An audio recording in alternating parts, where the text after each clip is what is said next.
A cada dia surgem novos estudos sobre os benefícios de alguns alimentos. Existe um grupo de alimentos que ajudam a fortalecer o nosso sistema imunológico. Outro grupo de alimentos que ajudam a gente a perder peso, né? Acelera o metabolismo, queima calorias mais rapidamente. Também existem aqueles grupos de alimentos com alegação de propriedades funcionais. E esse tema hoje está muito em alta. E aí a gente questiona você de casa. Afinal de contas, o que são essas propriedades funcionais? Na prática, o que esses alimentos vão proporcionar para o nosso corpo? Para falar sobre isso, nós convidamos a nutricionista Líbia Vieira. Obrigada pela gentileza da presença, Obrigada a Líbia. você. Líbia, quando a gente fala em alimentos, né? Claro que a gente sabe que todos os alimentos possuem suas propriedades benéficas, mas existem grupos específicos de alimentos. Exatamente quando a gente vê em revistas, em programas de TV, aquela relação de alimentos com alegação de propriedades funcionais. O que isso significa? Bom, foi o que você falou, alimentos com alegação de propriedades funcionais. Então, muitas vezes a gente fala alimentos funcionais, né, que é mais conhecido na mídia. São alimentos que, além das características nutricionais básicas, eles vão ter algum nutriente ativo que dá algum benefício para a saúde. Então, por exemplo, pode ser pelo controle de colesterol, prevenir o aumento do colesterol. Pode ser por ação anti-inflamatória, pode ser por ser antioxidante, para combater os radicais livres. Mas assim, não basta só você consumir esse alimento, achando que ele vai agir como uma medicação. Que vai resolver o problema. Exatamente, ele não faz mágica, né? Ele tem que estar associado sempre a uma dieta equilibrada. Então, não adianta você querer consumir um alimento que tenha a propriedade de diminuir o colesterol ruim, se você comer muitos alimentos que não vão favorecer isso. Frituras, por exemplo. Não necessariamente frituras, mas alimentos com bastante gordura saturada, muita carne. Industrializados Exatamente. também, né? Então, e além disso, também a gente tem que ficar atento, porque hoje em dia é muito forte na indústria esses alimentos que vêm fortificados com alimentos funcionais. Então, o consumidor tem que ficar atento ao rótulo, de como o produtor auxilia, ensina a consumir. Então, você tem a dosagem certa para consumir do produto para ter o efeito funcional. O consumidor também tem que estar atento se aquele produto da indústria tem pesquisas sérias comprovando a eficácia mesmo. Então, hoje é muito... desde o ano 2000, são mais de 70 bilhões de reais que giram em torno desses produtos de origem funcional. Então, cada vez mais, porque a gente está mais preocupado em prevenir a doença do que medicar depois, né? Que seria, inclusive, o ideal, né? Exatamente. A gente prevenindo, depois a gente vai economizar com aquela fortuna de medicação e o remédio sempre tem o efeito colateral. Exatamente. O alimento só traz benefícios e, como a gente aprendeu agora com a Líbia, então, além das vitaminas, né, dos nutrientes que os alimentos oferecem, muitos deles também conseguem prevenir doenças, melhorar quadros, inclusive de diabetes, de colesterol alto, de triglicérides. Estamos em época de festas juninas. Arraiás acontecem em todo o Brasil e um alimento típico desse período é o milho e também os seus derivados. E o milho entra nesse grupo de alimentos funcionais, né, Líbia? Sim, Por quê? porque o milho ele é um dos poucos alimentos que tem duas substâncias, dois carotenos que a gente chama, que são a luteína e a zeaxantina. São poucos alimentos que vão ter esses dois juntos. E o que eles fazem? Eles têm ação antioxidante e também pesquisas mostrando que eles vão prevenir a degeneração macular. O que é isso? É uma das causas de cegueira mais comum no mundo. Então, que isso vai acontecendo com a idade, essa degeneração macular, esses dois nutrientes, eles têm esse poder de diminuir essa degeneração. E quais as maneiras mais corretas e saudáveis para a gente consumir esse milho? Então, tanto as farinhas como os derivados, então o bolo ou o curau, tudo que tiver o milho, não importa, mesmo a farinha tem bastante concentração tanto da zeaxantina quanto da luteína. E aí você recomenda uma porção por dia ou a gente pode distribuir isso durante uma semana, de 3 a 4 vezes na semana? É Qual muito seria o consumo? o milho tem bastante, então ao longo da semana, assim, pequenas porções já atinge o valor necessário. Perfeito. Além do milho, a gente sempre ouve falar muito bem da linhaça, da soja e da aveia. Quais os benefícios desses alimentos específicos? Então, a soja ela é rica em isoflavona, que é uma substância que está ligada à redução do colesterol também. Legal, a gente está vendo aí também, pessoal em casa, a aveia. Isso. A aveia também está associada à redução do colesterol por conta do princípio ativo que é a beta-glucana. Então, é comprovado já cientificamente que a ingestão de mais ou menos de 40 gramas de farelo de aveia ou 60 gramas de farinha de aveia vão ter a quantidade suficiente dessa beta-glucana que auxilia na redução do colesterol. E aí o ideal é consumir essa quantidade por dia? Por dia. Por dia. Por dia. Mas isso a gente consegue com 2, 3 colheres de sopa de aveia. Perfeito. A linhaça. A linhaça, ela tem também o ômega 3, né, que a gente conhece, e ela também tem uma substância que ela vai agir no sistema imunológico e também protegendo a questão do colesterol, mas também mais estimulando o sistema imunológico. Além de ter bastante fibra também, que a fibra também é uma substância funcional. Perfeito.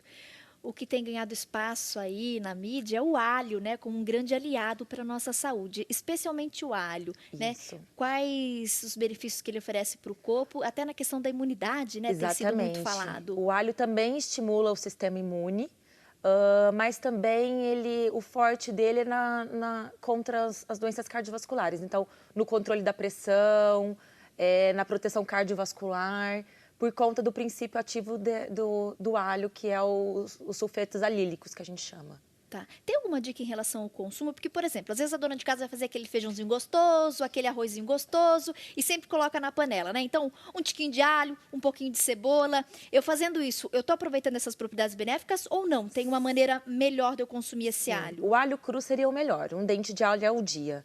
Mas você acaba usando também as outras propriedades do alho, não só esses sulfetos, também na cocção, tanto o alho quanto a cebola. Legal. E aí o alho cru consumindo, você tem alguma dica pra gente Geralmente... amenizar o sabor intenso? Tem bastante, eu tenho várias pessoas que eu conheço que gostam de comer ele cru. Puríssimo, puro. assim? O sabor depois, o odor não fica muito agradável, né? Mas as pessoas gostam de, às vezes, fazer um molhinho para salada, que fica um pouco mais discreto também. Usa ele cru. Gostei da ideia. Um molho na salada, aí eu posso colocar ele. Também dá para fazer, porque aí fica menos forte. Né? Ameniza um pouquinho. Gostei da sugestão, Líbia. Peixes.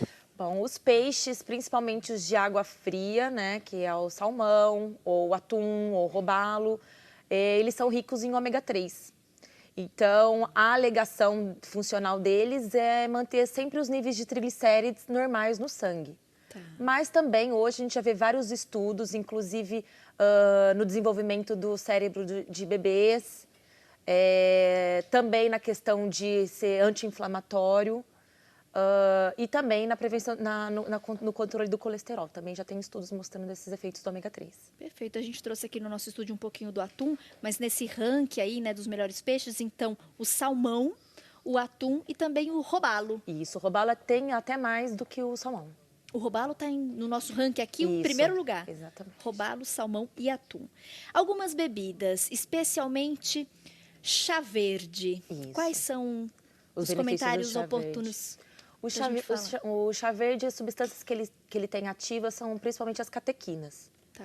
Então, elas vão agir tanto também no estímulo do sistema imunológico, tanto também no controle do colesterol. Então, tanto o chá verde como o vinho tinto também é rico em catequinas. Certo. Então, vão auxiliar a estimular o sistema imunológico e os estudos também a prevenir o colesterol. Líbia, hoje a gente vê no mercado diversas marcas oferecendo chá verde, inclusive mistura de sabores, né? Chá verde com abacaxi, entre outros. Tem alguma dica que você possa nos passar para a gente de fato comprar, de repente ali na tabelinha nutricional ou no rótulo daquele produto? O que a gente tem que prestar atenção para de fato ter a garantia que a gente está consumindo um chá verde bacana, né? De procedência? O produto ele tem que conter no rótulo, quando ele quer alegar alguma coisa funcional, a quantidade desse item funcional, tá. Ou se ele estiver já as pesquisas, né? Então tem que ter pesquisa séria comprovando a eficácia desse produto.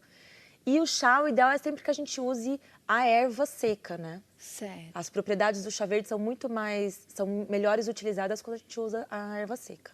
Perfeito. O Ainda extrato nessas seco. casas especializadas, Isso. seria mais interessante a gente comprar, então, o extrato seco, Isso. ao invés daquele pozinho que a gente encontra aí Exatamente, o extrato seco seria Sim, só que melhor. de repente esses produtos industrializados, eles têm alguma maneira de fazer com que o composto ativo atue mais, então de repente colocando mais produtos. Então isso tem que estar descrito no rótulo. Então o consumidor tem que ler o rótulo sempre. Perfeito. Quantidade?